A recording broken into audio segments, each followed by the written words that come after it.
Convention d'Istanbul, dit par Émile Berlerme, en avril 2021. Violence à l'égard des femmes et violence domestique. Série des traités du Conseil de l'Europe, numéro 210. Convention du Conseil de l'Europe sur la prévention et la lutte contre la violence à l'égard des femmes et la violence domestique. Istanbul, 11 mai 2011. Préambule. Les États membres du Conseil de l'Europe et les autres signataires de la présente Convention. Rappelant la Convention de sauvegarde des droits de l'homme et des libertés fondamentales. STE numéro 5 1950. Et ses protocoles. La Charte sociale européenne. STE numéro 35 1961. Révisé en 1996. STE numéro 163.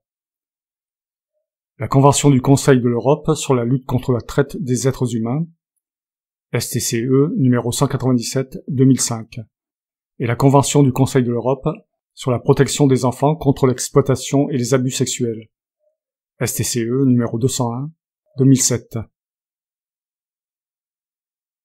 Rappelant les recommandations suivantes du Comité des ministres aux États membres du Conseil de l'Europe. La recommandation REC 2002-5 sur la protection des femmes contre la violence. La recommandation CM REC 2007-17 sur les normes et mécanismes d'égalité entre les femmes et les hommes. La recommandation CM REC 2010-10 sur le rôle des femmes et des hommes dans la prévention et la résolution des conflits et la consolidation de la paix et les autres recommandations pertinentes. Tenant compte du volume croissant de la jurisprudence de la Cour européenne des droits de l'homme, qui établit des normes importantes en matière de violence à l'égard des femmes.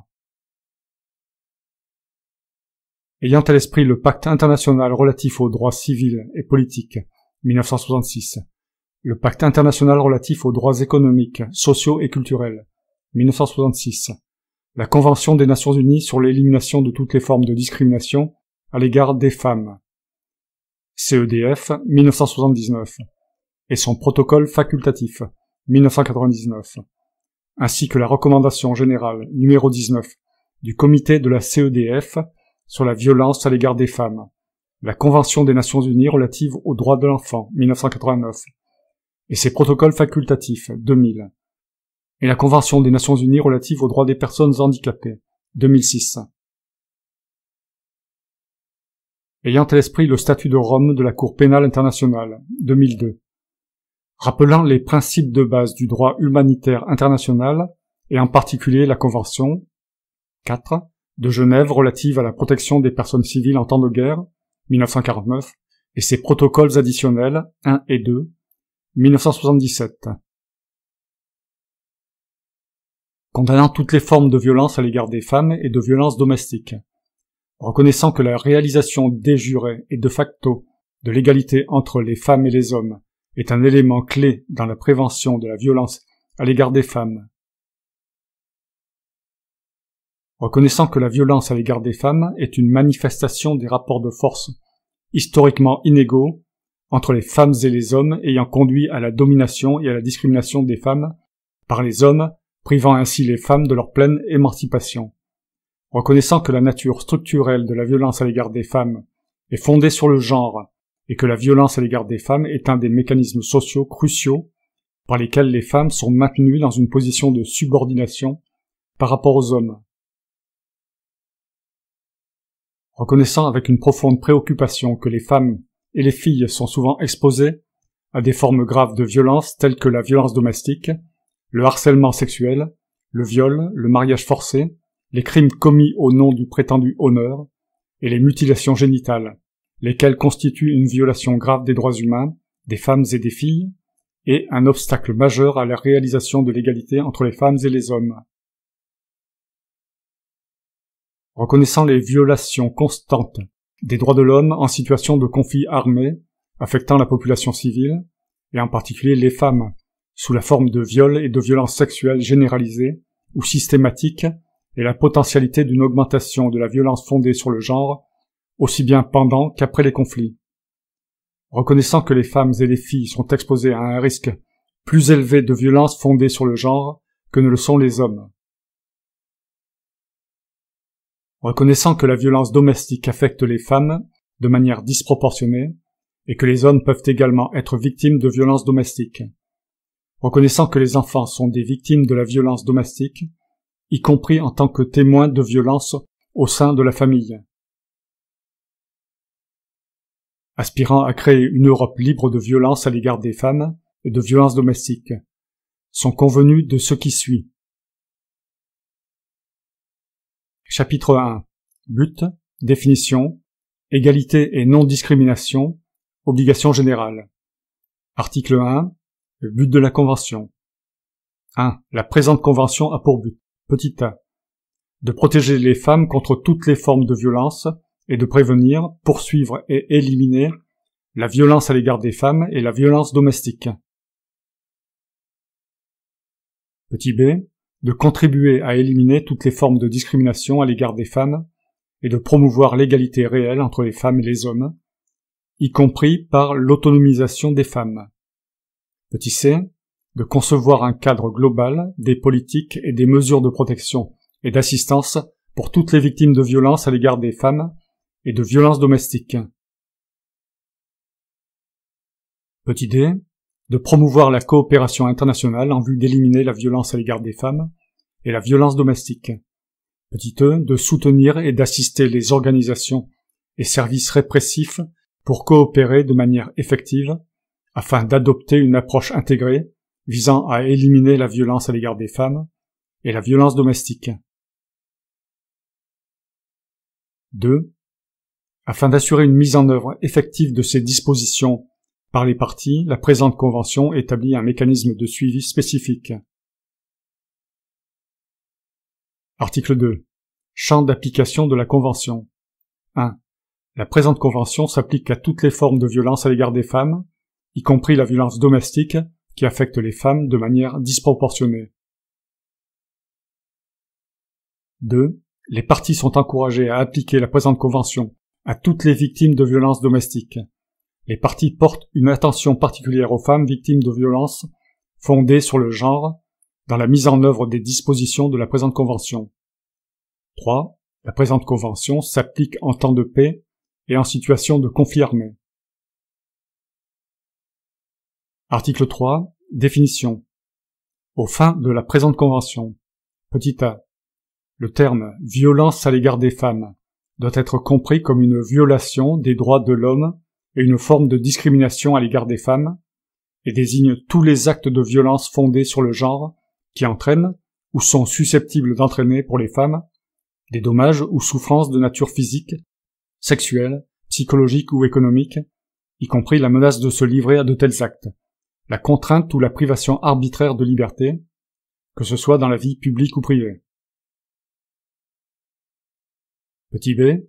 Le terme « violence domestique » désigne tous les actes de violence physique, sexuelle, psychologique ou économique qui surviennent au sein de la famille ou du foyer, ou entre des anciens ou actuels conjoints ou partenaires, indépendamment du fait que l'auteur de l'infraction partage ou a partagé le même domicile que la victime. Petit c. Le terme « genre » désigne les rôles, les comportements, les activités et les attributions socialement construits qu'une société donnée considère comme appropriées pour les femmes et les hommes. Petit d. Le terme « violence à l'égard des femmes fondée sur le genre » désigne toute violence faite à l'égard d'une femme parce qu'elle est une femme ou affectant les femmes de manière disproportionnée. Petit e. Le terme « victime » désigne toute personne physique qui est soumise aux comportements spécifiés aux points A et B. Petit f. Le terme « femme » inclut les filles de moins de 18 ans. Article 4. Droits fondamentaux, égalité et non-discrimination. 1. Les parties prennent les mesures législatives et autres nécessaires pour promouvoir et protéger le droit de chacun, en particulier des femmes, de vivre à l'abri de la violence aussi bien dans la sphère publique que dans la sphère privée. 2. Les parties condamnent toutes les formes de discrimination à l'égard des femmes et prennent, sans retard, les mesures législatives et autres nécessaires pour la prévenir, en particulier en inscrivant dans leur constitution nationale ou toute autre disposition législative appropriée le principe de l'égalité entre les femmes et les hommes, et en assurant l'application effective du dit principe. En interdisant la discrimination à l'égard des femmes, y compris le cas échéant par le recours à des sanctions. En abrogeant toutes les lois et pratiques qui discriminent les femmes. 3.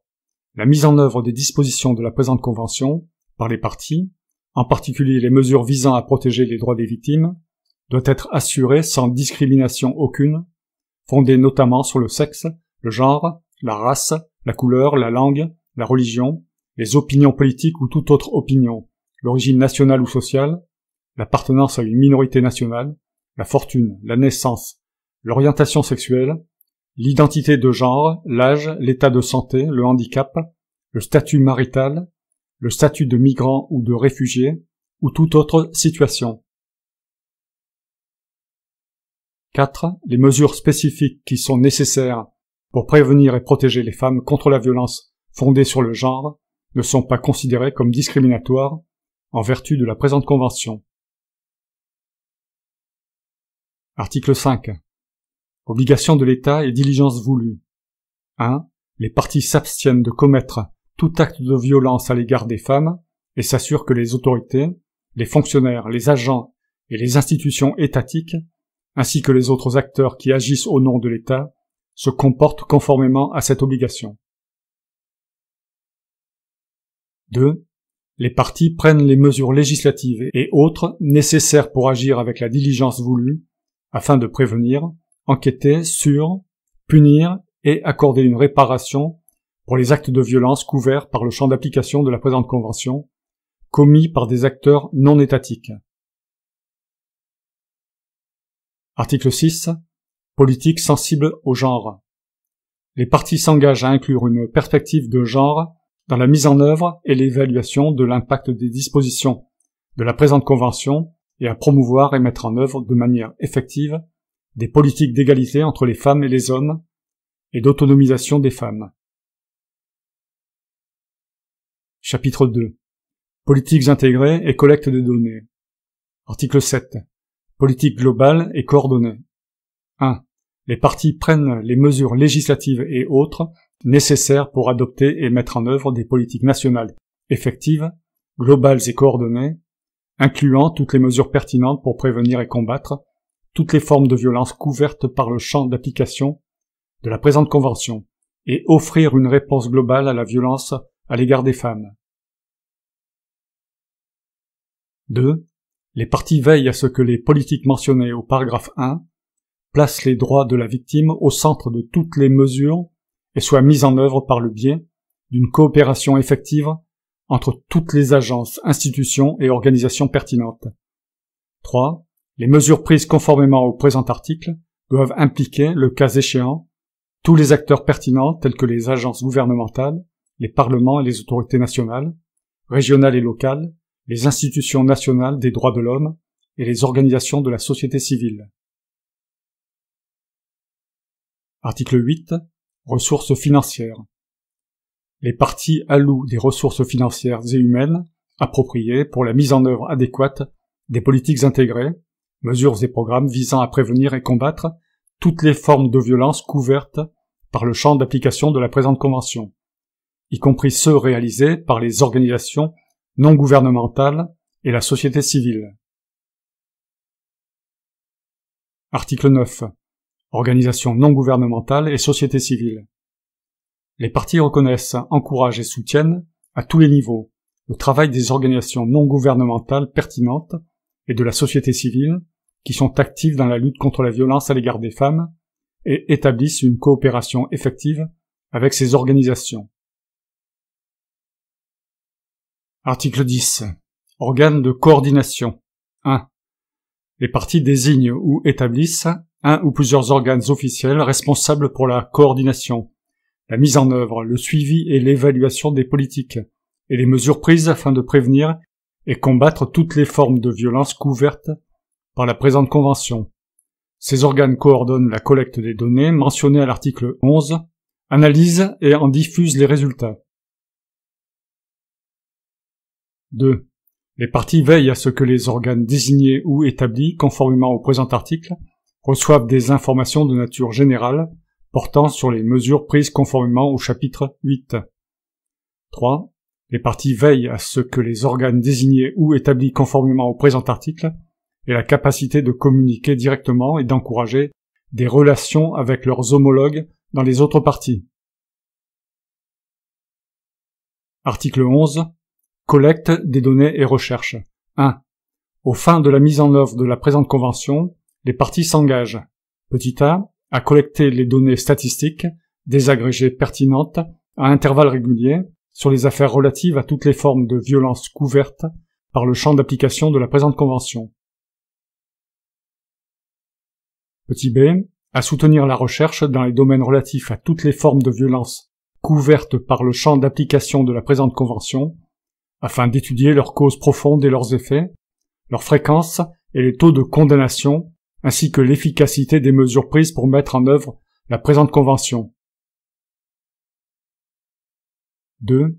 Les parties s'efforcent d'effectuer des enquêtes basées sur la population, à intervalles réguliers, afin d'évaluer l'étendue et les tendances de toutes les formes de violence couvertes par le champ d'application de la présente convention. 3. Les parties fournissent les informations collectées conformément au présent article au groupe d'experts mentionné à l'article 66 de la présente convention afin de stimuler la coopération internationale et de permettre une comparaison internationale. 4. Les parties veillent à ce que les informations collectées, conformément au présent article, soient mises à la disposition du public. Chapitre 3. Prévention. Article 12. Obligation générale. 1. Les parties prennent les mesures nécessaires pour promouvoir les changements dans les modes de comportement socio-culturels des femmes et des hommes, en vue d'éradiquer les préjugés, les coutumes, les traditions et toute autre pratique fondée sur l'idée de l'infériorité des femmes ou sur un rôle stéréotypé des femmes et des hommes. 2. Les parties prennent les mesures législatives et autres nécessaires afin de prévenir toutes les formes de violence couvertes par le champ d'application de la présente convention, par toute personne physique ou morale. 3. Toutes les mesures prises conformément au présent chapitre tiennent compte et traitent des besoins spécifiques des personnes rendues vulnérables du fait de circonstances particulières et placent les droits de l'homme de toutes les victimes en leur centre. 4. Les parties prennent les mesures nécessaires afin d'encourager tous les membres de la société, en particulier les hommes et les garçons, à contribuer activement à la prévention de toutes les formes de violence couvertes par le champ d'application de la présente convention. 5. Les parties veillent à ce que la culture, la coutume, la religion, la tradition ou le prétendu honneur ne soient pas considérés comme justifiant des actes de violence couverts par le champ d'application de la présente convention. 6. Les parties prennent les mesures nécessaires pour promouvoir des programmes et des activités visant l'autonomisation des femmes.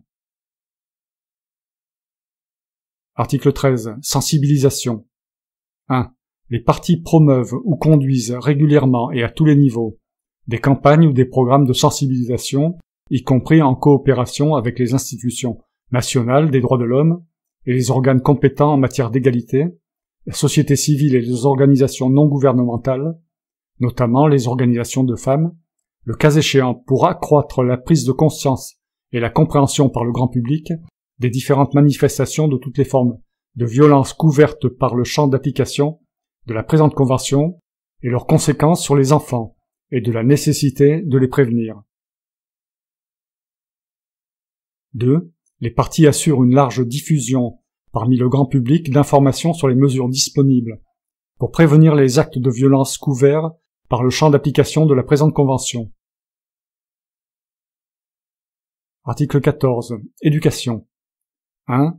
Les parties entreprennent, le cas échéant, les actions nécessaires pour inclure dans les programmes d'études officiels et à tous les niveaux d'enseignement du matériel d'enseignement sur des sujets tels que l'égalité entre les femmes et les hommes, les rôles non stéréotypés des genres le respect mutuel, la résolution non violente des conflits dans les relations interpersonnelles, la violence à l'égard des femmes fondée sur le genre et le droit à l'intégrité personnelle, adapté au stade de développement des apprenants. 2. Les parties entreprennent les actions nécessaires pour promouvoir les principes mentionnés au paragraphe 1 dans les structures éducatives informelles ainsi que dans les structures sportives, culturelles et de loisirs et les médias. Article 15. Formation des professionnels. 1. Les parties dispensent ou renforcent la formation adéquate des professionnels pertinents ayant affaire aux victimes ou aux auteurs de tous les actes de violence couverts par le champ d'application de la présente Convention, sur la prévention et la détection de cette violence, l'égalité entre les femmes et les hommes, les besoins et les droits des victimes, ainsi que sur la manière de prévenir la victimisation secondaire. 2. Les parties encouragent l'inclusion dans la formation mentionnée au paragraphe 1 d'une formation sur la coopération coordonnée interinstitutionnelle afin de permettre une gestion globale et adéquate des orientations dans les affaires de violence couvertes par le champ d'application de la présente Convention. Article 16. Programme préventif d'intervention et de traitement. 1. Les parties prennent les mesures législatives ou autres nécessaires pour établir ou soutenir des programmes visant à apprendre aux auteurs de violences domestiques à adopter un comportement non violent dans les relations interpersonnelles en vue de prévenir de nouvelles violences et de changer les schémas comportementaux violents. 2.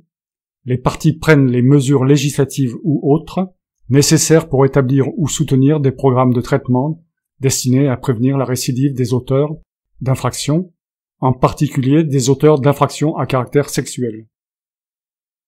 3. En prenant les mesures mentionnées au paragraphe 1 et 2, les parties veillent à ce que la sécurité, le soutien et les droits de l'homme des victimes soient une priorité et que, le cas échéant, ces programmes soient établis et mis en œuvre en étroite coordination avec les services spécialisés dans le soutien aux victimes. Article 17. Participation du secteur privé et des médias. 1. Les parties encouragent le secteur privé, le secteur des technologies de l'information et de la communication et les médias, dans le respect de la liberté d'expression et de leur indépendance, à participer à l'élaboration et à la mise en œuvre des politiques, ainsi qu'à mettre en place des lignes directrices et des normes d'autorégulation pour prévenir la violence à l'égard des femmes et renforcer le respect de leur dignité.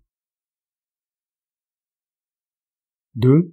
Les parties développent et promeuvent, en coopération avec les acteurs du secteur privé, les capacités des enfants, parents et éducateurs à faire face à un environnement des technologies de l'information et de la communication qui donne accès à des contenus dégradants à caractère sexuel ou violents qui peuvent être nuisibles.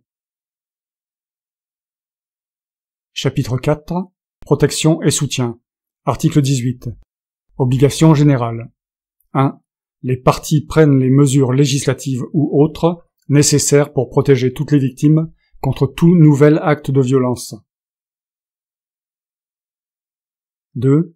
Les parties prennent les mesures législatives ou autres nécessaires, conformément à leurs droits internes, pour veiller à ce qu'il existe des mécanismes adéquats pour mettre en œuvre une coopération effective entre toutes les agences étatiques pertinentes, y compris les autorités judiciaires, les procureurs, les services répressifs, les autorités locales et régionales, ainsi que les organisations non gouvernementales et les autres organisations ou entités pertinentes pour la protection et le soutien des victimes et des témoins de toutes les formes de violence couvertes par le champ d'application de la présente Convention, y compris en se référant aux services de soutien généraux et spécialisés visés aux articles 20 et 22 de la présente Convention.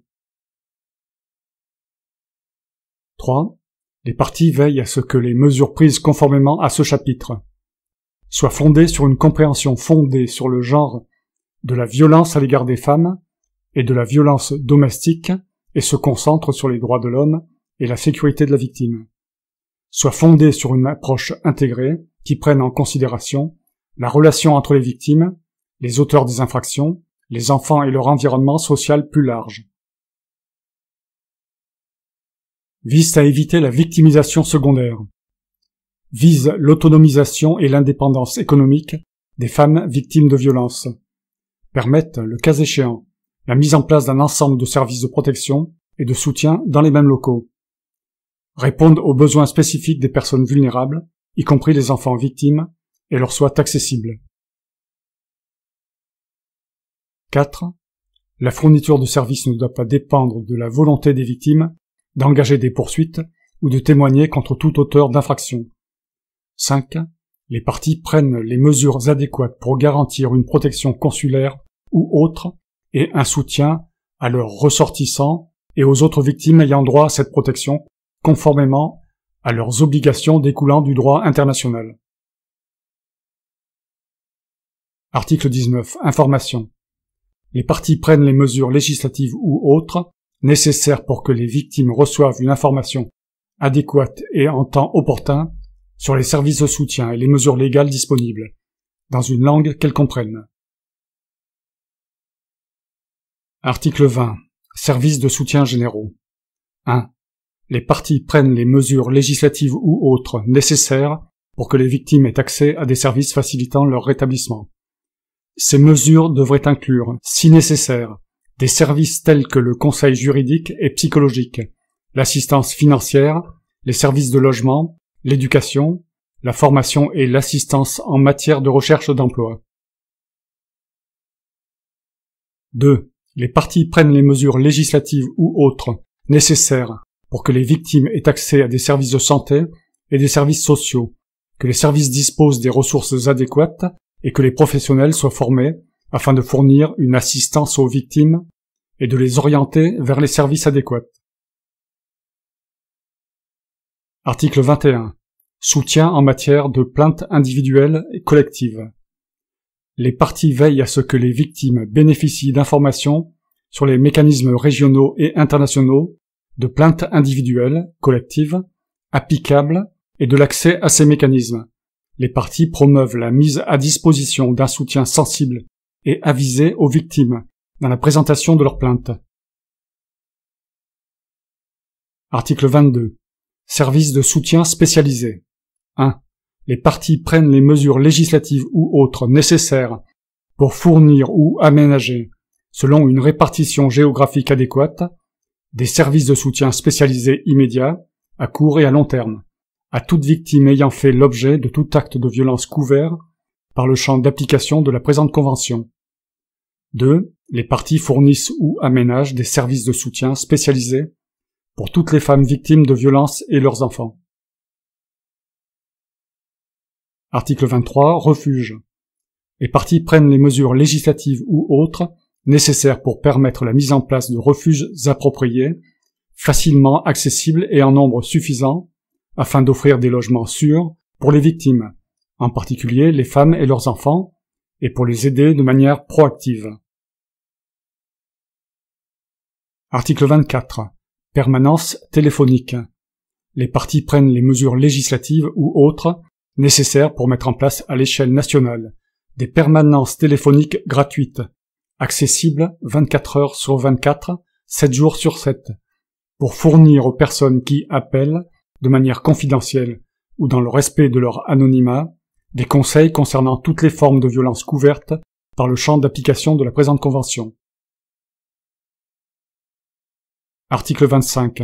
Soutien aux victimes de violences sexuelles.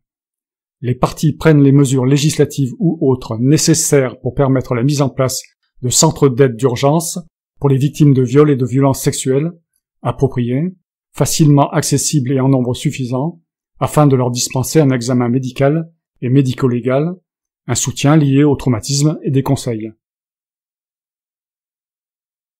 Article 26. Protection et soutien des enfants témoins. 1. Les parties prennent les mesures législatives ou autres nécessaires pour que, dans l'offre des services de protection et de soutien aux victimes, les droits et les besoins des enfants témoins de toutes les formes de violence couvertes par le champ d'application de la présente convention soient dûment pris en compte. 2. Les mesures prises conformément au présent article incluent les conseils psychosociaux adaptés à l'âge des enfants témoins de toutes les formes de violence couvertes par le champ d'application de la présente convention et tiennent dûment compte de l'intérêt supérieur de l'enfant. Article 27. Signalement. Les parties prennent les mesures nécessaires pour encourager toute personne témoin de la commission de tout acte de violence couvert par le champ d'application de la présente convention ou qui a de sérieuses raisons de croire qu'un tel acte pourrait être commis ou que des nouveaux actes de violence sont à craindre, à les signaler aux organisations ou autorités compétentes. Article 28. Signalement par les professionnels. Les parties prennent les mesures nécessaires pour que les règles de confidentialité imposées par leurs droits internes à certains professionnels ne constituent pas un obstacle à la possibilité, dans les conditions appropriées, d'adresser un signalement aux organisations ou autorités compétentes s'ils ont de sérieuses raisons de croire qu'un acte grave de violence couvert par le champ d'application de la présente convention a été commis et que de nouveaux actes graves de violence sont à craindre. Chapitre 5. Droit matériel. Article 29. Procès civil et voies de droit. 1. Les parties prennent les mesures législatives ou autres nécessaires pour fournir aux victimes des recours civils adéquats à l'encontre de l'auteur de l'infraction. 2. Conformément aux principes généraux du droit international, les parties prennent les mesures législatives ou autres nécessaires pour fournir aux victimes des réparations civiles adéquates à l'encontre des autorités étatiques ayant manqué à leur devoir de prendre des mesures de prévention ou de protection nécessaires dans la limite de leur pouvoir. Article 30. Indemnisation. 1. Les parties prennent les mesures législatives ou autres nécessaires pour que les victimes aient le droit de demander une indemnisation de la part des auteurs de toute infraction établie conformément à la présente convention. 2. Une indemnisation adéquate par État devrait être octroyée à ceux qui ont subi des atteintes graves à l'intégrité corporelle ou à la santé, dans la mesure où le préjudice n'est pas couvert par d'autres sources, notamment par l'auteur de l'infraction, par les assurances ou par les services sociaux et médicaux financés par l'État. Cela n'empêche pas les parties de demander à l'auteur de l'infraction le remboursement de l'indemnisation octroyée, à condition que la sécurité de la victime soit dûment prise en compte. 3. Les mesures prises conformément au paragraphe 2 doivent garantir l'octroi de l'indemnisation dans un délai raisonnable. Article 31. Garde, droit de visite et sécurité. 1. Les parties prennent les mesures législatives ou autres nécessaires pour que, lors de la détermination des droits de garde et de visite concernant les enfants, les incidents de violence couverts par le champ d'application de la présente convention soient pris en compte. 2. Les parties prennent les mesures législatives ou autres nécessaires pour que l'exercice de tout droit de visite ou de garde ne compromette pas les droits et la sécurité de la victime ou des enfants. Article 32. Conséquences civiles des mariages forcés. Les parties prennent les mesures législatives ou autres nécessaires pour que les mariages contractés en ayant recours à la force puissent être annulables, annulés ou dissous sans faire peser sur la victime une charge financière ou administrative excessive. Article 33. Violence psychologique. Les parties prennent les mesures législatives ou autres nécessaires pour ériger en infraction pénale le fait, lorsqu'il est commis intentionnellement, de porter gravement atteinte à l'intégrité psychologique d'une personne par la contrainte ou les menaces. Article 34. Harcèlement. Les parties prennent les mesures législatives ou autres nécessaires pour ériger en infraction pénale le fait, lorsqu'il est commis intentionnellement, d'adopter, à plusieurs reprises, un comportement menaçant dirigé envers une autre personne, conduisant celle-ci à craindre pour sa sécurité. Article 35. Violence physique. Les parties prennent les mesures législatives ou autres nécessaires pour ériger en infraction pénale le fait, lorsqu'il est commis intentionnellement, de commettre des actes de violence physique à l'égard d'une autre personne. Article 36. Violence sexuelle, y compris le viol. 1. Les parties prennent les mesures législatives ou autres nécessaires pour ériger en infraction pénale lorsqu'ils sont commis intentionnellement. Petit a. La pénétration vaginale, anale ou orale non consentie, à caractère sexuel, du corps d'autrui avec toute partie du corps ou avec un objet. Petit b, les autres actes à caractère sexuel non consentis sur autrui. Petit c, le fait de contraindre autrui à se livrer à des actes à caractère sexuel non consentis avec un tiers. 2. Le consentement doit être donné volontairement comme résultat de la volonté libre de la personne considérée dans le contexte des circonstances environnantes. 3. Les parties prennent les mesures législatives ou autres nécessaires pour que les dispositions du paragraphe 1 s'appliquent également à des actes commis contre les anciens ou actuels conjoints ou partenaires conformément à leurs droits internes. Article 37. Mariage forcé. 1.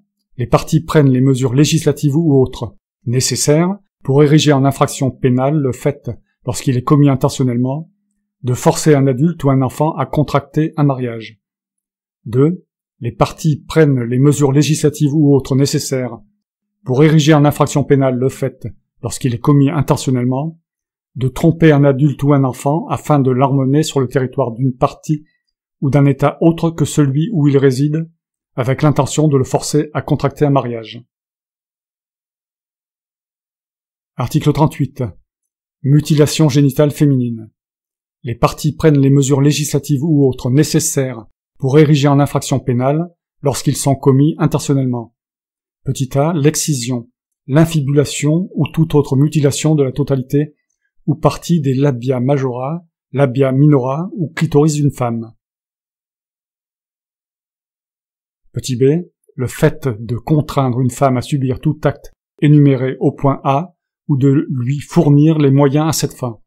Petit c, le fait d'inciter ou de contraindre une fille à subir tout acte énuméré au point A ou de lui fournir les moyens à cette fin. Article 39. Avortement et stérilisation forcée. Les parties prennent les mesures législatives ou autres nécessaires pour ériger en infraction pénale lorsqu'ils sont commis intentionnellement. Petit a, le fait de pratiquer un avortement chez une femme sans son accord préalable et éclairé.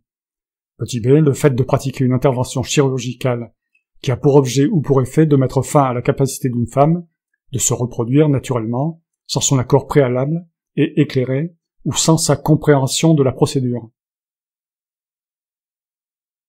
Article 40. Harcèlement sexuel.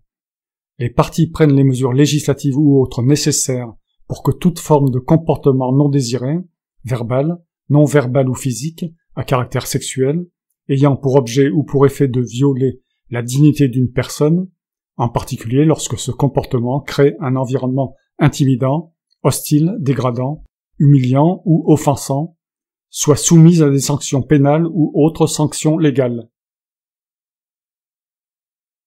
Article 41. Aide ou complicité et tentative. 1.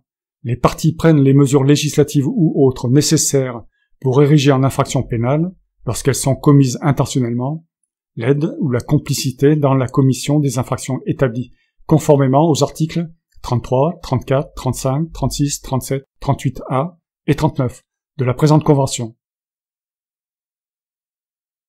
2. Les parties prennent les mesures législatives ou autres nécessaires pour ériger en infraction pénale, lorsqu'elles sont commises intentionnellement, les tentatives de commission des infractions établies conformément aux articles 35, 36, 37, 38A et 39 de la présente convention. Article 42. Justification inacceptable des infractions pénales, y compris les crimes commis au nom du prétendu honneur. 1.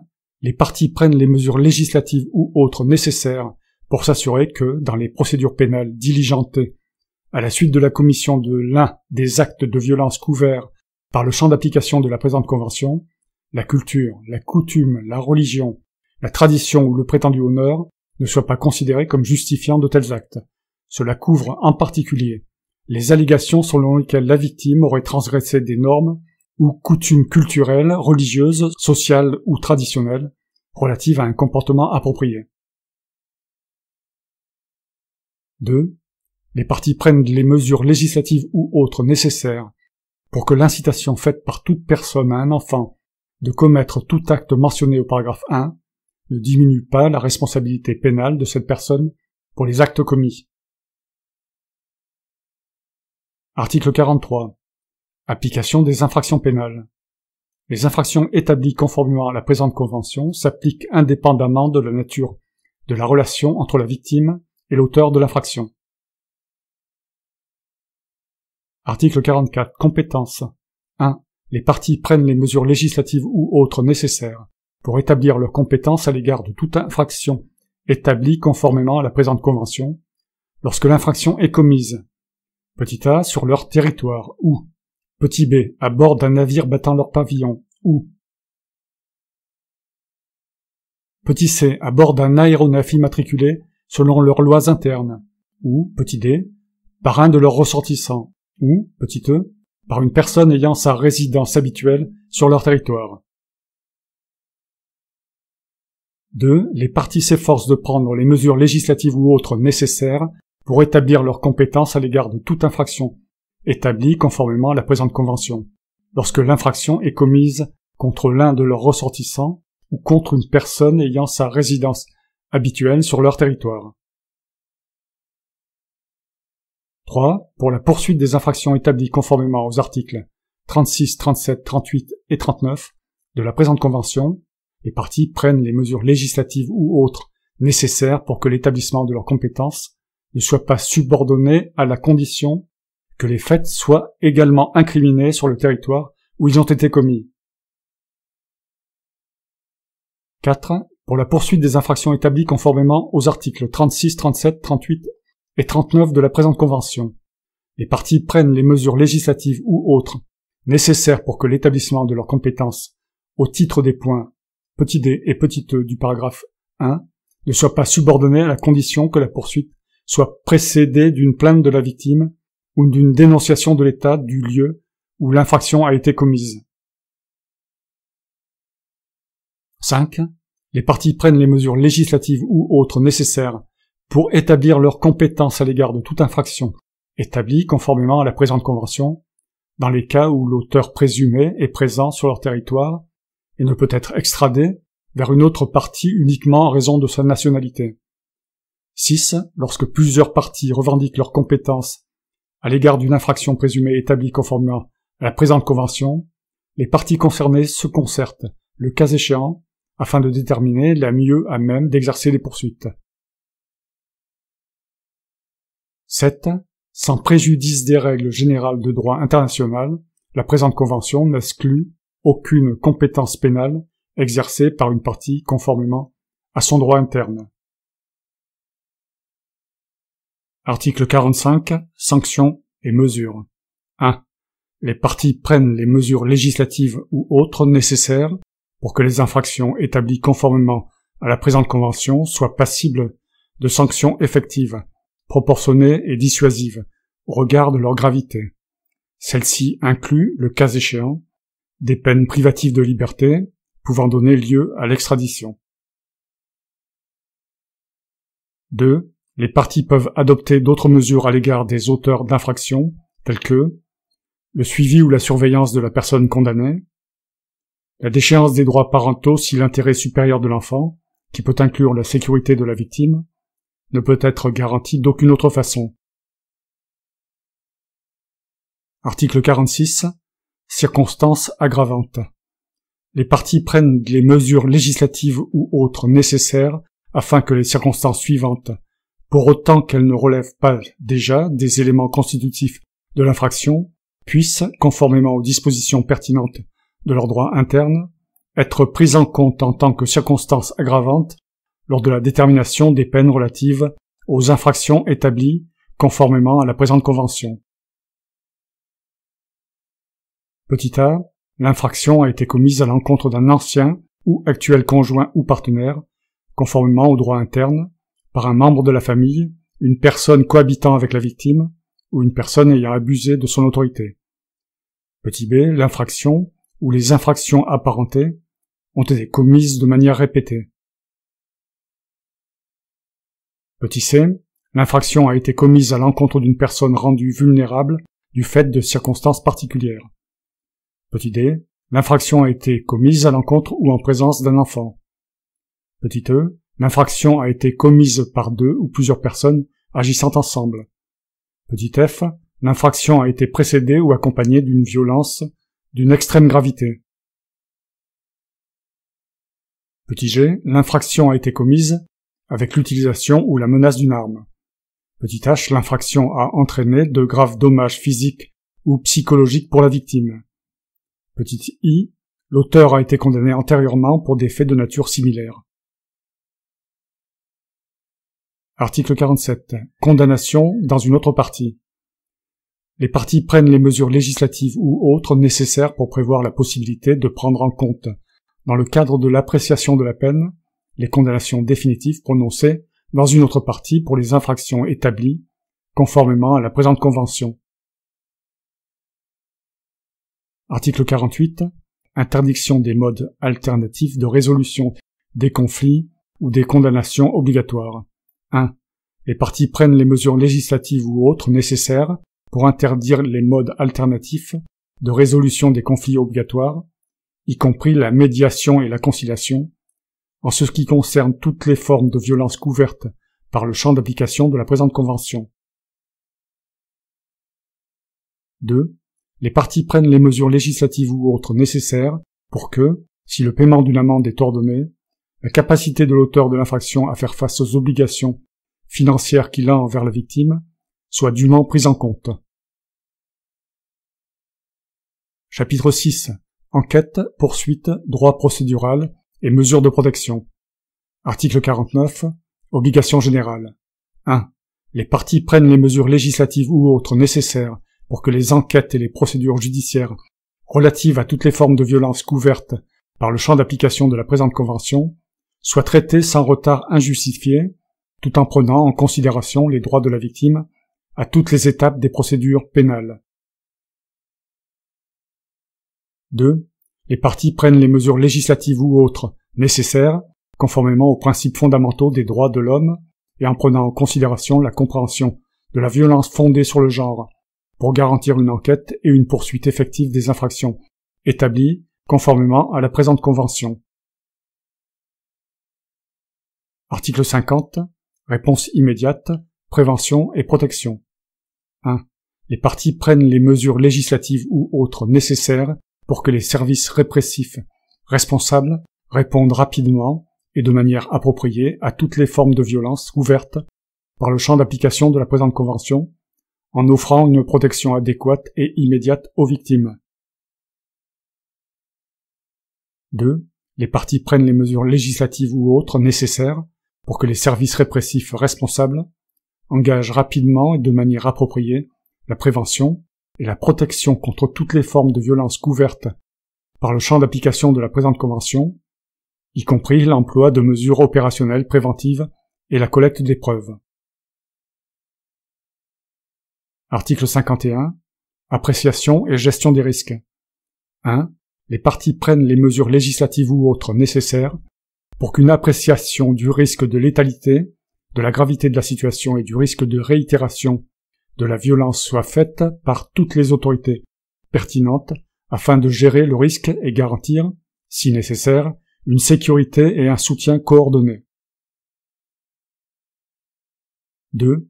Les parties prennent les mesures législatives ou autres nécessaires pour que l'appréciation mentionnée au paragraphe 1 prenne dûment en compte, à tous les stades de l'enquête et de l'application des mesures de protection, le fait que l'auteur d'actes de violence couverts par le champ d'application de la présente convention possède ou ait accès à des armes à feu. Article 52. Ordonnance d'urgence d'interdiction. Les parties prennent les mesures législatives ou autres nécessaires pour que les autorités compétentes se voient reconnaître le pouvoir d'ordonner, dans des situations de danger immédiat, à l'auteur de violences domestiques de quitter la résidence de la victime ou de la personne en danger pour une période de temps suffisante et d'interdire à l'auteur d'entrer dans le domicile de la victime ou de la personne en danger ou de la contacter. Les mesures prises conformément au présent article doivent donner la priorité à la sécurité des victimes ou des personnes en danger. Article 53. Ordonnance d'injonction ou de protection. 1. Les parties prennent les mesures législatives ou autres nécessaires pour que des ordonnances d'injonction ou de protection appropriées soit disponible pour les victimes de toutes les formes de violence couvertes par le champ d'application de la présente Convention. 2. Les parties prennent les mesures législatives ou autres nécessaires pour que les ordonnances d'injonction ou de protection mentionnées au paragraphe 1 soient disponibles pour une protection immédiate et sans charge financière ou administrative excessive pesant sur la victime, émises pour une période spécifiée ou jusqu'à modification ou révocation. Le cas échéant, émises ex parte avec effet immédiat, disponibles indépendamment ou cumulativement à d'autres procédures judiciaires, autorisées à être introduites dans les procédures judiciaires subséquentes. 3. Les parties prennent les mesures législatives ou autres nécessaires pour que la violation des ordonnances d'injonction ou de protection émises conformément au paragraphe 1 fasse l'objet de sanctions pénales ou d'autres sanctions légales, effectives, proportionnées et dissuasives. Article 54. Enquête et preuve. Les parties prennent les mesures législatives ou autres nécessaires pour que, dans toute procédure civile ou pénale, les preuves relatives aux antécédents sexuels et à la conduite de la victime ne soient recevables que lorsque cela est pertinent et nécessaire. Article 55. Procédure ex parte et ex officio. 1. Les parties veillent à ce que les enquêtes ou les poursuites d'infractions établies conformément aux articles 35, 36, 37, 38 et 39 de la présente Convention ne dépendent pas entièrement d'une dénonciation ou d'une plainte de la victime lorsque l'infraction a été commise, en partie ou en totalité, sur leur territoire, et à ce que la procédure puisse se poursuivre, même si la victime se rétracte ou retire sa plainte. 2. Les parties prennent les mesures législatives ou autres nécessaires pour garantir, conformément aux conditions prévues par leur droit interne, la possibilité pour les organisations gouvernementales et non gouvernementales et les conseillers spécialisés dans la violence domestique d'assister et ou de soutenir les victimes, sur demande de leur part, au cours des enquêtes et des procédures judiciaires relatives aux infractions établies, conformément à la présente Convention. Article 56. Mesures de protection. 1. Les parties prennent les mesures législatives ou autres nécessaires pour protéger les droits et les intérêts des victimes, y compris leurs besoins spécifiques, en tant que témoins, à tous les stades des enquêtes et des procédures judiciaires, en particulier, petit a, en veillant à ce qu'elles soient, ainsi que leurs familles et les témoins à charge, à l'abri des risques d'intimidation, de représailles et de nouvelles victimisations. Petit b, en veillant à ce que les victimes soient informées, au moins dans les cas où les victimes et la famille pourraient être en danger lorsque l'auteur de l'infraction s'évade ou est libéré temporairement ou définitivement. Petit c, en les tenant informés, selon les conditions prévues par leur droit interne, de leurs droits et des services à leur disposition, et des suites données à leur plainte, des chefs d'accusation retenus, du déroulement général de l'enquête ou de la procédure, et de leur rôle au sein de celle-ci ainsi que de la décision rendue. Petit d, en donnant aux victimes, conformément aux règles de procédure de leur droit interne, la possibilité d'être entendues, de fournir des éléments de preuve et de présenter leurs vues, besoins et préoccupations, directement ou par le recours à un intermédiaire, et que ceci soit examiné. Petit e, en fournissant aux victimes une assistance appropriée pour que leurs droits et intérêts soient dûment présentés et pris en compte. Petit f, en veillant à ce que des mesures pour protéger la vie privée et l'image de la victime puissent être prises. Petit g, en veillant, lorsque cela est possible, à ce que les contacts entre les victimes et les auteurs d'infractions à l'intérieur des tribunaux et des locaux des services répressifs soient évités. Petit h, en fournissant aux victimes des interprètes indépendants et compétents lorsque les victimes sont parties aux procédures ou lorsqu'elles fournissent des éléments de preuve. Petit i, en permettant aux victimes de témoigner en salle d'audience conformément aux règles prévues par leur droit interne, sans être présentes, ou du moins sans que l'auteur présumé de l'infraction ne soit présent, notamment par le recours aux technologies de communication appropriées, si elles sont disponibles. 2. Un enfant victime et témoin de violences à l'égard des femmes et de violences domestiques doit, le cas échéant, se voir accorder des mesures de protection spécifiques prenant en compte l'intérêt supérieur de l'enfant. Article 57. Aide juridique. Les parties veillent à ce que les victimes aient droit à une assistance juridique et à une aide juridique gratuite selon les conditions prévues par leur droit interne. Article 58. Prescription. Les parties prennent les mesures législatives et autres nécessaires pour que le délai de prescription pour engager toute poursuite du chef des infractions établi conformément aux articles 36, 37, 38 et 39 de la présente convention continue de courir pour une durée suffisante et proportionnelle à la gravité de l'infraction en question, afin de permettre la mise en œuvre efficace des poursuites après que la victime a atteint l'âge de la majorité. Chapitre 7. Migration et asile. Article 59. Statut de résident. 1. Les parties prennent les mesures législatives ou autres nécessaires pour garantir que les victimes, dont le statut de résident dépend de celui de leur conjoint ou de leur partenaire, conformément à leur droit interne, se voient accorder, sur demande, dans l'éventualité de la dissolution du mariage ou de la relation, en cas de situation particulièrement difficile, un permis de résidence autonome, indépendamment de la durée du mariage ou de la relation. Les conditions relatives à l'octroi et à la durée du permis de résidence autonome sont établies conformément au droit interne. 2. Les parties prennent les mesures législatives ou autres nécessaires pour que les victimes puissent obtenir la suspension des procédures d'expulsion initiées du fait que leur statut de résident dépend de celui de leur conjoint ou de leur partenaire, conformément à leur droit interne, pour leur permettre de demander un permis de résidence autonome. 3. Les parties délivrent un permis de résidence renouvelable aux victimes dans l'une ou les deux situations suivantes. Petit a, lorsque l'autorité compétente considère que leur séjour est nécessaire au regard de leur situation personnelle.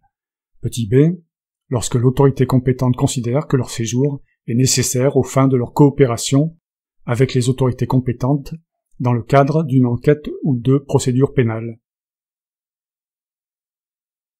4. Les parties prennent les mesures législatives ou autres nécessaires pour que les victimes de mariage forcé, amenées dans un autre pays aux fins de ce mariage, et qui perdent en conséquence leur statut de résident dans le pays où elles résident habituellement, puissent récupérer ce statut. Article 60. Demande d'asile fondée sur le genre. 1. Les parties prennent les mesures législatives ou autres nécessaires pour que la violence à l'égard des femmes fondée sur le genre puisse être reconnue comme une forme de persécution au sens de l'article 1 à 2 de la Convention relative au statut des réfugiés de 1951 et comme une forme de préjudice grave, donnant lieu à une protection complémentaire subsidiaire.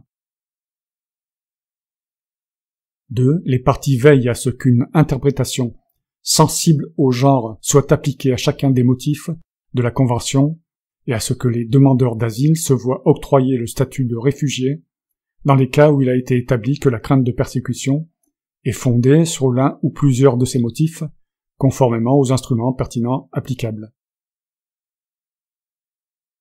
3. Les parties prennent les mesures législatives ou autres nécessaires pour développer des procédures d'accueil sensibles au genre et des services de soutien pour les demandeurs d'asile, ainsi que des lignes directrices fondées sur le genre et des procédures d'asile sensibles au genre, y compris pour l'octroi du statut de réfugié et pour la demande de protection internationale.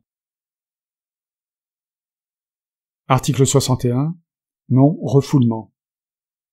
1. Les parties prennent les mesures législatives ou autres nécessaires pour respecter le principe de non-refoulement, conformément aux obligations existantes découlant du droit international. 2. Les parties prennent les mesures législatives ou autres nécessaires pour que les victimes de violences à l'égard des femmes nécessitant une protection, indépendamment de leur statut ou lieu de résidence, ne puissent en aucune circonstance être refoulées vers un pays où leur vie serait en péril ou dans lequel elles pourraient être victimes de torture, ou de peines ou traitements inhumains ou dégradants.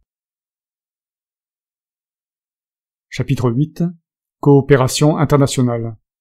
Article 62. Principes généraux. 1. Les parties coopèrent conformément aux dispositions de la présente Convention et en application des instruments internationaux et régionaux pertinents, relatifs à la coopération en matière civile et pénale, des arrangements reposant sur des législations uniformes ou réciproques et de leur droit interne, dans la mesure la plus large possible, aux fins a. De prévenir, combattre et poursuivre toutes les formes de violence couvertes par le champ d'application de la présente Convention. B.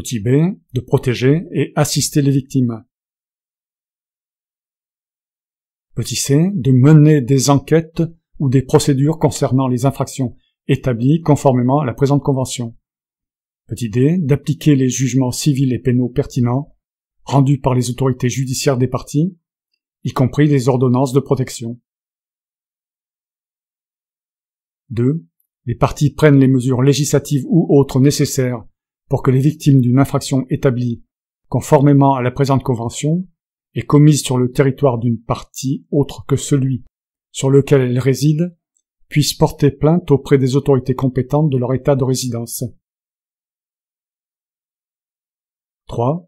Si une partie qui subordonne l'entraide judiciaire en matière pénale, l'extradition ou l'exécution de jugements civils ou pénaux prononcés par une autre partie à la présente Convention à l'existence d'un traité reçoit une demande concernant cette coopération en matière judiciaire d'une partie avec laquelle elle n'a pas conclu pareil traité, elle peut considérer la présente Convention comme la base légale de l'entraide judiciaire en matière pénale, de l'extradition ou de l'exécution de jugements civils ou pénaux prononcés par une autre partie à la présente Convention, à l'égard des infractions établies conformément à la présente Convention.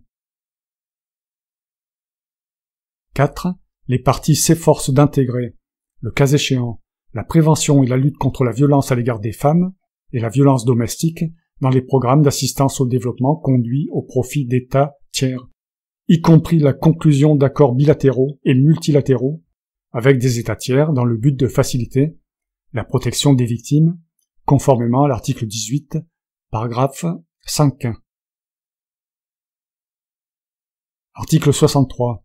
Mesures relatives aux personnes en danger.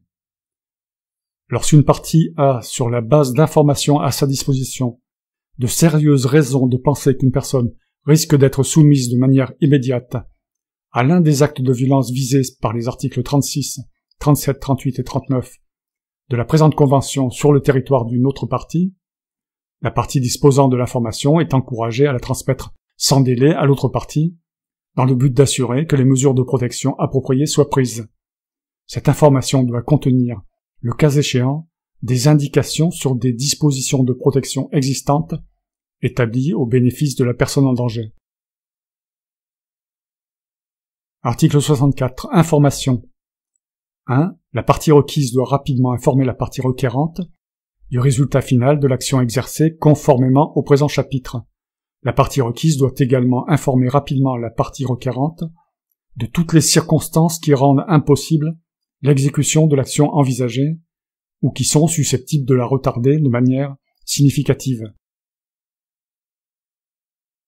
2. Une partie peut, dans la limite des règles de son droit interne, sans demande préalable, transférer à une autre partie les informations obtenues dans le cadre de ses propres investigations lorsqu'elle considère que la divulgation de telles informations pourrait aider la partie qui le reçoit à prévenir les infractions pénales établies conformément à la présente Convention, ou à entamer ou poursuivre les investigations ou les procédures relatives à de telles infractions pénales, ou qu'elle pourrait aboutir à une demande de coopération formulée par cette partie conformément au présent chapitre. 3. La partie qui reçoit toute information conformément au paragraphe 2 doit la communiquer à ses autorités compétentes de manière à ce que des procédures puissent être engagées si elles sont considérées comme étant appropriées, ou que cette information puisse être prise en compte dans les procédures civiles et pénales pertinentes. Article 65. Protection des données. Les données personnelles sont conservées et utilisées conformément aux obligations contractées par les parties à la Convention pour la protection des personnes à l'égard du traitement automatisé des données à caractère personnel. STE numéro 108. Chapitre 9. Mécanisme de suivi. Article 66. Groupe d'experts sur la lutte contre la violence à l'égard des femmes et la violence domestique. 1. Le groupe d'experts sur la lutte contre la violence à l'égard des femmes et la violence domestique, ci-après dénommé GREVIO, est chargé de veiller à la mise en œuvre de la présente convention par les parties. 2.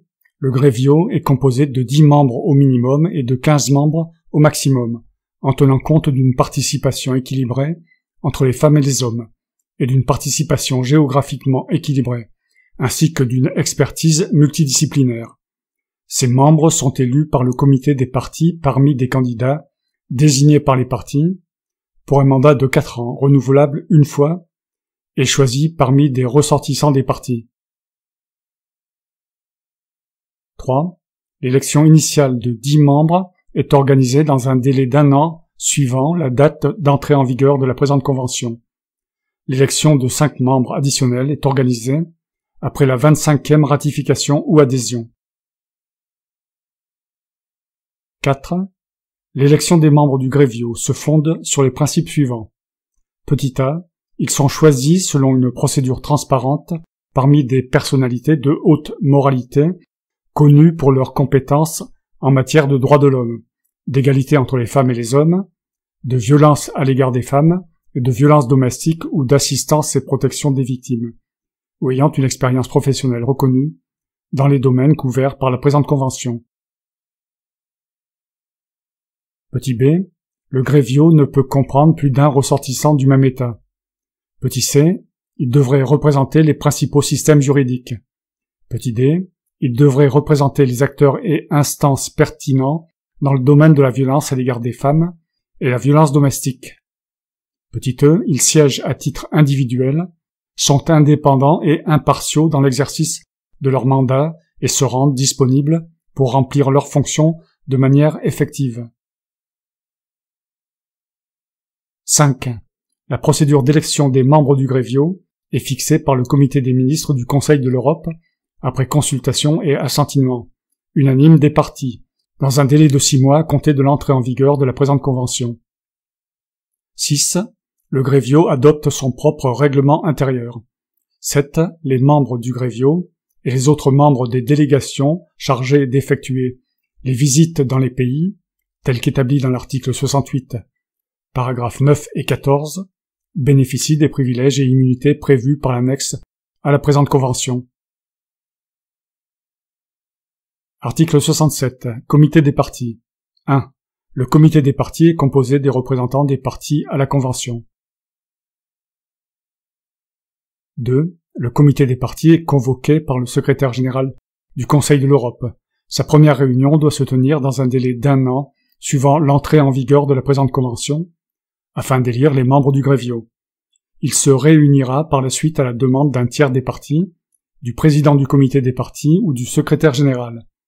3. Le comité des parties adopte son propre règlement intérieur. Article 68. Procédure. 1. Les parties présentent au secrétaire général du Conseil de l'Europe, sur la base d'un questionnaire préparé par le GREVIO, un rapport sur les mesures d'ordre législatif et autres donnant effet aux dispositions de la présente convention, pour examen par le GREVIO. 2. Le GREVIO examine le rapport soumis conformément au paragraphe 1 avec les représentants de la partie concernée. 3. La procédure d'évaluation ultérieure est divisée en cycles dont la durée est déterminée par le GREVIO. Au début de chaque cycle, le GREVIO sélectionne les dispositions particulières sur lesquelles va porter la procédure d'évaluation et envoie un questionnaire. 4. Le GREVIO détermine les moyens appropriés pour procéder à cette évaluation. Il peut, en particulier, adopter un questionnaire pour chacun des cycles qui sert de base à l'évaluation de la mise en œuvre par les parties. Ce questionnaire est adressé à toutes les parties. Les parties répondent à ce questionnaire ainsi qu'à toute autre demande d'information du Grevio. 5. Le Grevio peut recevoir des informations concernant la mise en œuvre de la Convention des organisations non gouvernementales et de la société civile, ainsi que des institutions nationales de protection des droits de l'homme.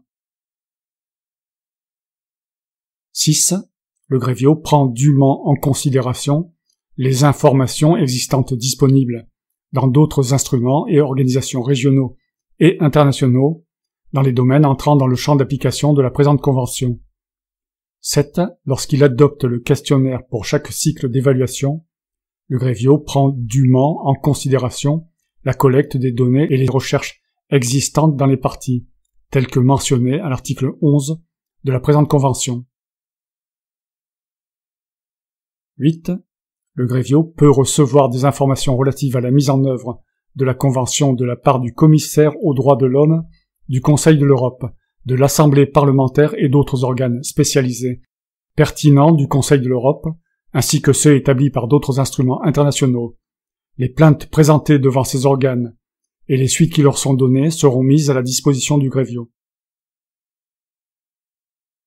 9. Le Grevio peut organiser, de manière subsidiaire, en coopération avec les autorités nationales et avec l'assistance d'experts nationaux indépendants, des visites dans les pays concernés, si les informations reçues sont insuffisantes ou dans les cas prévus au paragraphe 14.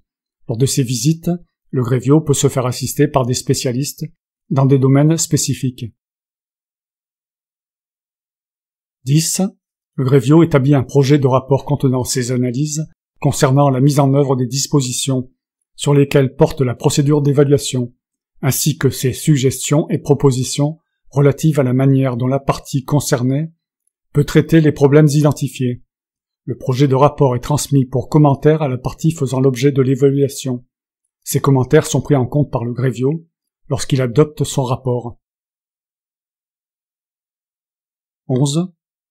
Sur la base de toutes les informations reçues et des commentaires des parties, le Grevio adopte son rapport et ses conclusions concernant les mesures prises par la partie concernée pour mettre en œuvre les dispositions de la présente convention. Ce rapport et les conclusions sont envoyés à la partie concernée et au comité des parties. Le rapport et les conclusions du Grevio sont rendus publics dès leur adoption, avec les commentaires éventuels de la partie concernée. 12.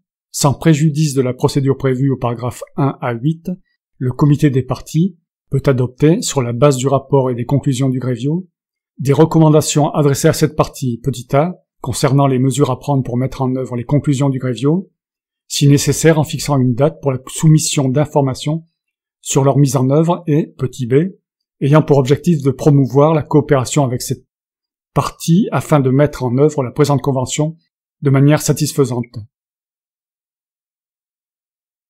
13. Si le Grevio reçoit des informations fiables indiquant une situation dans laquelle les problèmes nécessitent une attention immédiate afin de prévenir ou de limiter l'ampleur ou le nombre de violations graves de la Convention, il peut demander la soumission urgente d'un rapport spécial relatif aux mesures prises pour prévenir un type de violence grave, répandu ou récurrent à l'égard des femmes. 14. Le Grevio peut, en tenant compte des informations soumises par la partie concernée ainsi que de toute autre information fiable disponible, désigner un ou plusieurs de ses membres pour conduire une enquête et présenter de manière urgente un rapport au Grevio. Lorsque cela est nécessaire et avec l'accord de la partie, l'enquête peut comprendre une visite sur son territoire. 15. Après avoir examiné les conclusions relatives à l'enquête mentionnées au paragraphe 14, le Grevio transmet ses conclusions à la partie concernée et, le cas échéant, au comité des parties et au comité des ministres du Conseil de l'Europe, avec tout autre commentaire et recommandation. Article 69. Recommandations générales. Le Grevio peut adopter, le cas échéant, des recommandations générales sur la mise en œuvre de la présente convention. Article 70. Participation des parlements au suivi. 1.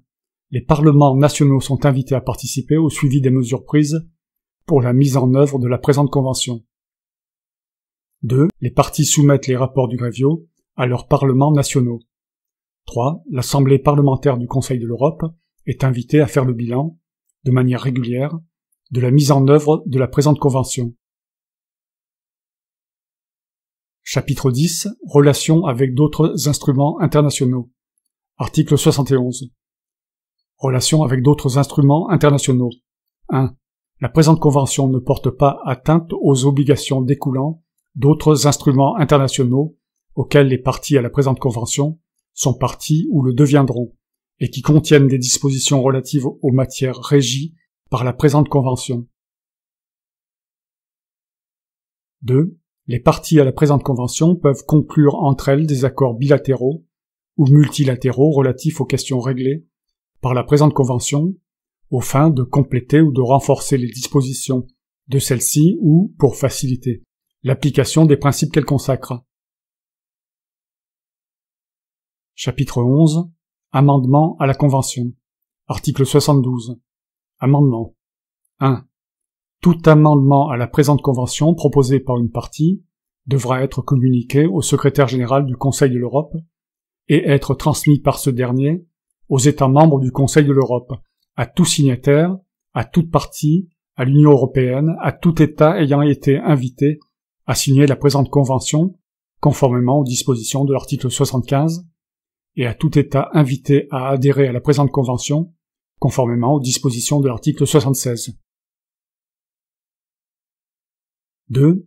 Le comité des ministres du Conseil de l'Europe examine l'amendement proposé et, après consultation des parties à la Convention, qui ne sont pas membres du Conseil de l'Europe, peut adopter l'amendement à la majorité prévue à l'article 20d du statut du Conseil de l'Europe. 3. Le texte de tout amendement adopté par le comité des ministres, conformément au paragraphe 2, sera communiqué aux parties en vue de son acceptation. 4. Tout amendement adopté conformément au paragraphe 2 entrera en vigueur le premier jour du mois suivant l'expiration d'une période d'1 mois après la date à laquelle toutes les parties auront informé le secrétaire général de leur acceptation. Chapitre 12. Clause finale. Article 73. Effet de la Convention. Les dispositions de la présente Convention ne portent pas atteinte aux dispositions du droit interne et d'autres instruments internationaux contraignants déjà en vigueur ou pouvant entrer en vigueur, et en application desquels des droits plus favorables sont ou seraient reconnus aux personnes en matière de prévention et de lutte contre la violence à l'égard des femmes et la violence domestique. Article 74. Règlement de différend. 1. Les parties à tout litige qui surgit au sujet de l'application ou de l'interprétation des dispositions de la présente Convention devront en rechercher la solution, avant tout par voie de négociation, de conciliation, d'arbitrage ou par tout autre mode de règlement pacifique accepté d'un commun accord par elles. 2. Le comité des ministres du Conseil de l'Europe pourra établir des procédures de règlement qui pourraient être utilisées par les parties à un litige, si elles y consentent. Article 75. Signature et entrée en vigueur. 1. La présente convention est ouverte à la signature des États membres du Conseil de l'Europe, des États non membres ayant participé à son élaboration, ainsi que de l'Union européenne. 2. La présente convention est soumise à ratification, acceptation ou approbation. Les instruments de ratification, d'acceptation ou d'approbation sont déposés près le secrétaire général du Conseil de l'Europe. 3.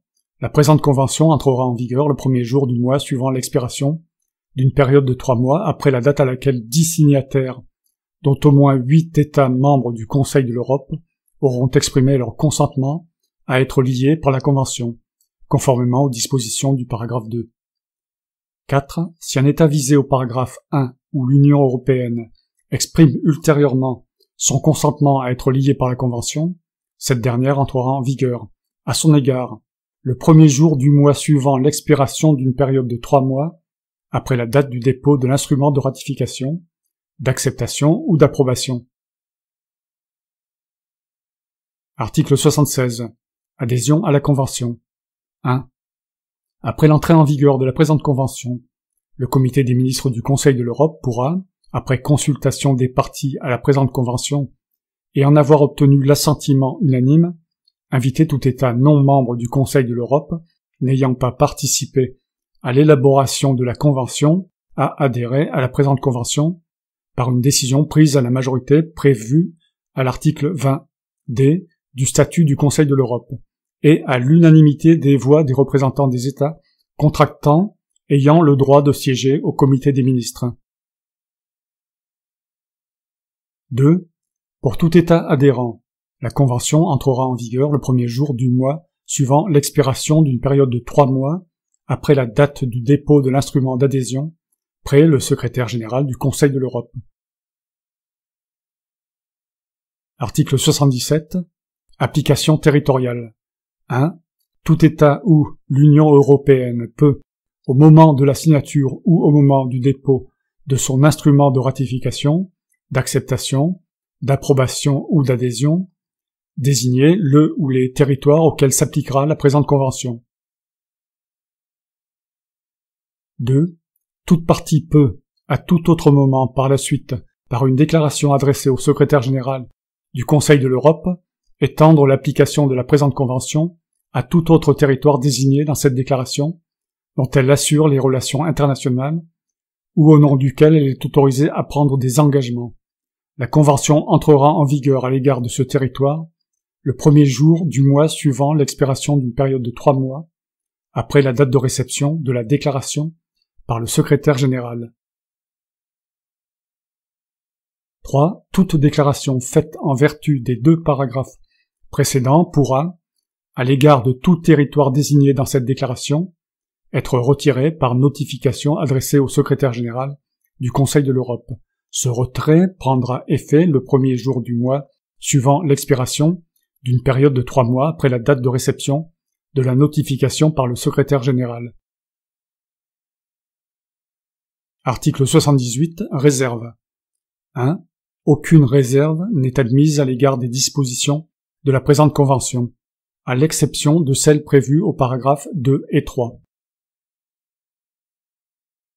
2. Tout État où l'Union européenne peut, au moment de la signature ou au moment du dépôt de son instrument de ratification, d'acceptation, d'approbation ou d'adhésion, dans une déclaration adressée au secrétaire général du Conseil de l'Europe, préciser qu'il se réserve le droit de ne pas appliquer ou de n'appliquer que dans des cas ou conditions spécifiques les dispositions établies à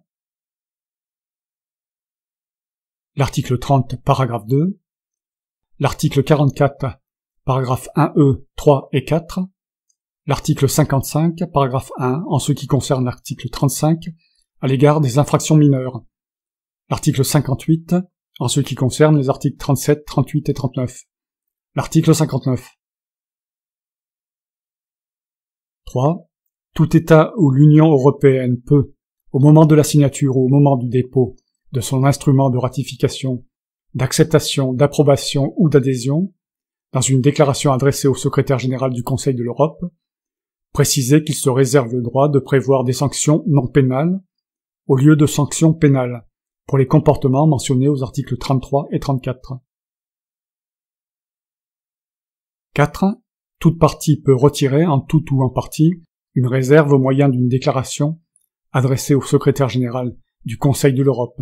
Cette déclaration prendra effet à la date de sa réception par le secrétaire général. Article 79. Validité et examen des réserves. 1. Les réserves prévues à l'article 78, paragraphes 2 et 3, sont valables 5 ans à compter du premier jour de l'entrée en vigueur de la Convention pour la partie concernée. Toutefois, ces réserves peuvent être renouvelées pour des périodes de la même durée. 2. 18 mois avant l'expiration de la réserve, le secrétaire général du Conseil de l'Europe informe la partie concernée de cette expiration. 3 mois avant la date d'expiration, la partie notifie au secrétaire général son intention de maintenir, de modifier ou de retirer la réserve. Dans le cas contraire, le secrétaire général informe cette partie que sa réserve est automatiquement prolongée pour une période de 6 mois. Si la partie concernée ne notifie pas sa décision de maintenir ou modifier ses réserves avant l'expiration de cette période, là où les réserves tombent. 3. lorsqu'une partie formule une réserve conformément à l'article 78, paragraphes 2 et 3, elle fournit, avant son renouvellement ou sur demande, des explications au grévio quant au motif justifiant son maintien. Article 80. Dénonciation. 1. Toute partie peut, à tout moment, dénoncer la présente convention en adressant une notification au secrétaire général du Conseil de l'Europe. 2. Cette dénonciation prendra effet le premier jour du mois suivant l'expiration d'une période de 3 mois après la date de réception de la notification par le secrétaire général. Article 81. Notification. Le secrétaire général du Conseil de l'Europe notifiera aux États membres du Conseil de l'Europe, aux États non membres du Conseil de l'Europe ayant participé à l'élaboration de la présente convention, à tout signataire, à toute partie, à l'Union européenne et à tout État invité à adhérer à la présente convention. Petit a, toute signature. Petit b, le dépôt de tout instrument de ratification, d'acceptation, d'approbation ou d'adhésion. Petit c, toute date d'entrée en vigueur de la présente convention, conformément aux articles 75 et 76. Petit d, tout amendement adopté conformément à l'article 72, ainsi que la date d'entrée en vigueur du dit amendement. Petit e, toute réserve et tout retrait de réserve fait en application de l'article 78. Petit f, toute dénonciation faite en vertu des dispositions de l'article 80. Petit g, tout autre acte, notification ou communication ayant trait à la présente convention. En foi de quoi les sous-signés, dûment autorisés à cet effet, ont signé la présente convention. Fait à Istanbul le 11 mai 2011, en français et en anglais, et 2 textes faisant également foi, en un seul exemplaire qui sera déposé dans les archives du Conseil de l'Europe.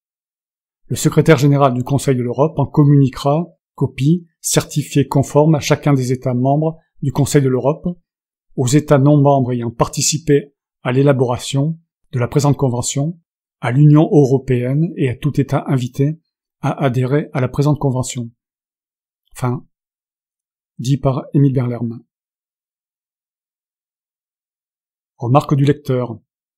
Selon les lois connues actuellement dans le monde, et en tout cas dans les États signataires, si les États punissent les auteurs d'agressions contre quiconque, et en particulier les femmes, ils doivent également considérer leur propre tort dans ces actions criminelles. Il ne peut exister une seule personne, criminelle ou victime, dont l'existence ne serait pas due à cet État, et dont l'éducation devenue obligatoire dans le monde ne serait donc pas le résultat de ce défaut éducatif. Un criminel est comme un trou dans la chaussée. Si l'État laisse exister un trou dans la chaussée, et que vous avez un accident de voiture, il est responsable. Si l'État fabrique un criminel potentiel, ou autorise sa fabrication, et le laisse approcher d'une victime potentielle, l'État est responsable, donc complice. Porter plainte contre l'État. L'État doit se punir. Et mieux, il doit corriger ses erreurs. Mais je conseille à tous les États du monde d'adopter la notion d'innocence d'exister. Je leur demande de se remettre en cause, de remettre en cause leurs systèmes erronés de gestion de l'être humain. L'inégalité physique entre hommes et femmes est annulée par les armes. L'inégalité intellectuelle entre hommes et femmes se situe au niveau de l'agressivité inhérente à la malitude de l'homme. Si un homme est accusé d'agressivité, une femme peut être accusée de lâcheté.